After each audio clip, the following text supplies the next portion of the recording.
Mercedes could lose up to half a second per lap before the first race of 2026 even happens. The FIA has just called an emergency Wednesday meeting. Closed doors. One agenda. Decide whether the Mercedes engine should be banned before Test 2 in Bahrain. Not reviewed. Not clarified. Banned. We are talking about a potential 40 horsepower swing. A 72-hour deadline to redesign the heart of the power unit. And direct pressure from Ferrari and Red Bull demanding an immediate ruling. If the decision goes against Mercedes, they could be forced to rip apart an engine concept built over years, in just 3 days. If the FIA clears it, the sport could explode into protests, legal threats, and a political war before a single championship point is awarded. And at the center of it all is one microscopic detail inside that engine, measured in microns, that could decide the balance of power for the entire new era. Stay with me, because what happens on Wednesday could change Formula One before the season even begins. The reason this situation exploded so fast is simple. Rival teams believe Mercedes did not just find performance. They found a loophole. During the first phase of Bahrain testing, nothing looked dramatic on the timing screens. Mercedes was quick, but not outrageously quick. No obvious dominance. No flashy statements. But inside the engineering rooms of Ferrari and Red Bull, people were not watching lap times. They were watching patterns. Acceleration traces. Throttle application curves. Combustion sound frequencies. And that is where the first alarm bells rang. Out of slow corners, the Mercedes-powered cars showed an unusually sharp torque delivery. Not gradual. Not progressive. Instant. Almost aggressive. And in the 2026 era, electrical deployment is heavily regulated and largely standardized. Which means if the acceleration looks different, suspicion immediately shifts to the combustion engine. That is where the compression debate begins. The regulations clearly state a maximum compression ratio of 16:1 for the internal combustion engine. That figure was introduced to protect reliability, reduce detonation risk with sustainable fuels, and prevent expensive material development wars. 16:1 is supposed to be the ceiling. Clear, defined, measurable. And during official inspection, Mercedes complies. Every time. Because the measurement is taken in static conditions. Cold engine. Controlled environment. Fixed geometry. But here is the critical detail. The regulation defines the geometric compression ratio. It does not explicitly define the dynamic compression ratio under full thermal load. And that is where the controversy lives. Mercedes is believed to have developed pistons using a thermally reactive alloy.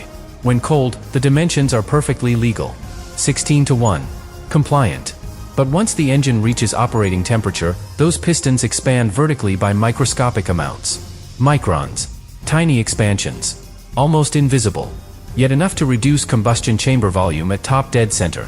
Which effectively increases the compression ratio while the engine is running at full temperature. Not 16:1 anymore. Potentially 18:1. Maybe even 19:1 under peak stress. And that difference is enormous. Higher compression extracts more energy from each combustion cycle. More energy means more torque. More torque means stronger acceleration out of corners. In a field where margins are measured in thousandths of a second, even 15 additional horsepower is decisive. Some insiders believe the gain could be significantly higher. And there is another layer. Higher compression also improves thermal efficiency. Which means lower fuel consumption. Which means less starting fuel weight.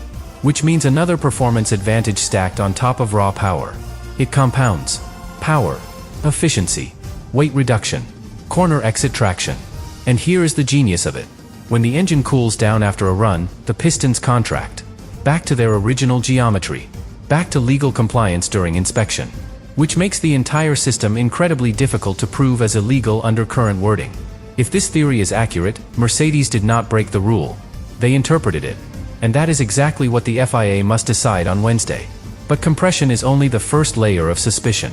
Because once Ferrari began questioning combustion pressure, they started looking at something even more sensitive. Fuel flow behavior. And that second allegation could be the one that truly forces the FIA's hand. But fuel flow is where this moves from clever engineering to potential rule breaking. Because compression can be debated. Fuel limits cannot. Under the 2026 regulations, fuel flow is capped at 100 kilograms per hour. That number is monitored by a standardized FIA sensor. It is supposed to be absolute. Flat. Binary.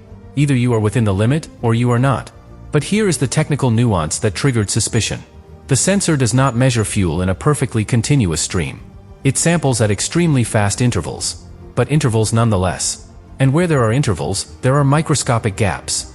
Red Bull engineers reportedly began studying high-resolution telemetry alongside audio recordings from onboard microphones.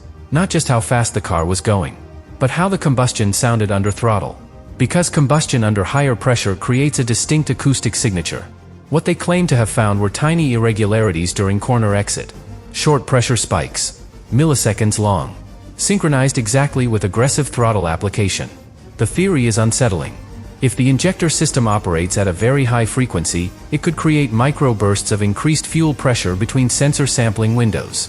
Instead of delivering a smooth, constant flow, it delivers rapid pulses.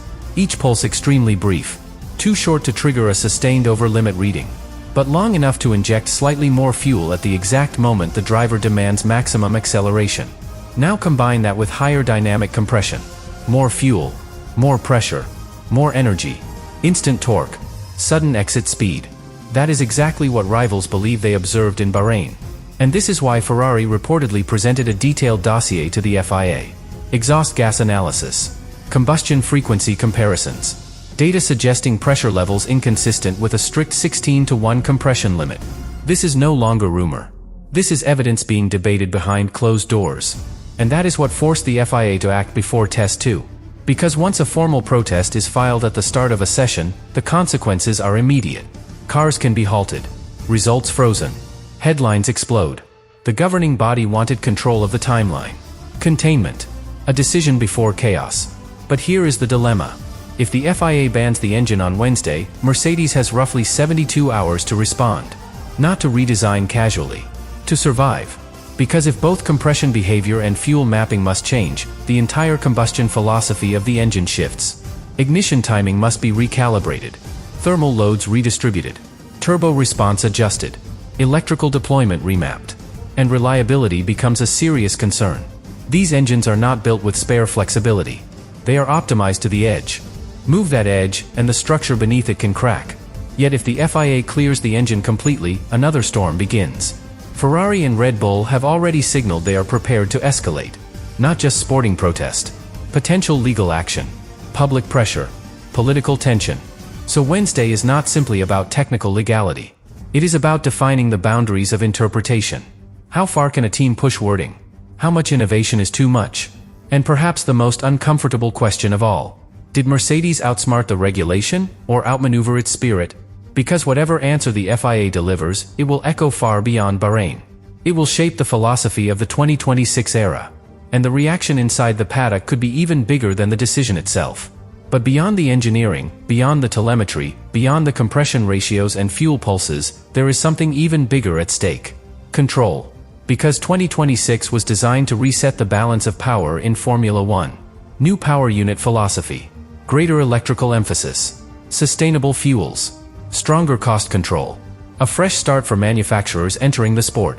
And now, before the first race, the entire foundation is being tested. If Mercedes has truly found a dynamic compression advantage using advanced thermal alloys, that means the wording of the regulation left space.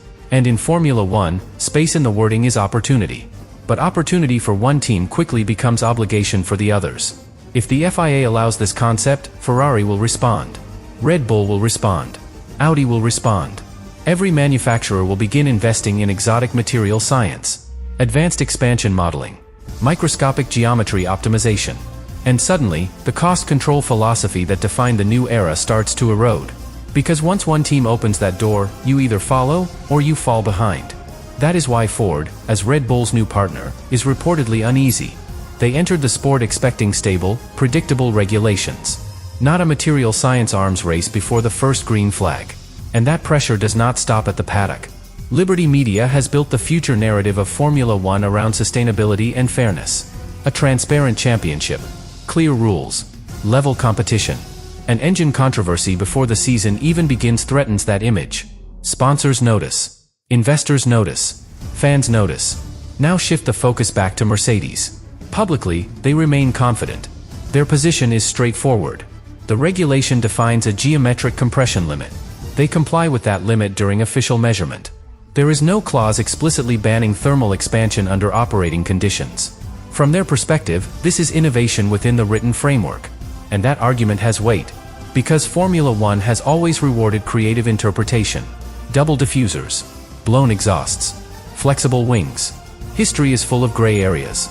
But this case feels different. Because this is the first real test of the 2026 philosophy. If the FIA intervenes aggressively, it signals a tighter era. Stricter interpretation. Less tolerance for creative exploitation. If they step back and allow it, they signal freedom. Innovation first. Control second. Either path reshapes development direction immediately. And here is the subtle layer that makes Wednesday so critical. Timing. If this ruling came mid-season, the consequences would be catastrophic. Championship points revoked. Legal chaos. Public relations damage. By acting now, before Test 2 continues, the FIA is trying to contain the explosion. Decide early. Stabilize quickly. Protect the season before it begins. But containment does not mean calm. Inside Mercedes, engineers are likely preparing for every scenario. A backup piston specification. A detuned mapping strategy. A revised compression profile that sacrifices some performance but protects legality. Because if the ban comes, hesitation is fatal. And if clearance comes, they must be ready for immediate scrutiny at every race. Park firm inspections will be relentless. Data will be dissected. Every acceleration trace analyzed. There will be no hiding after Wednesday. So this meeting is not just about whether the engine is legal. It is about whether Mercedes starts the new era as innovators or as suspects. Whether Ferrari and Red Bull feel protected or provoked. Whether the FIA appears decisive or divided. And perhaps the most important question of all. If the governing body draws a line here, will it truly close the loophole? Or will it inspire engineers to search even deeper into the gray areas? Because in Formula One, whenever one door closes, another opens. And Wednesday might not end the controversy. It might only mark the beginning of a technological battle that defines the entire 2026 generation.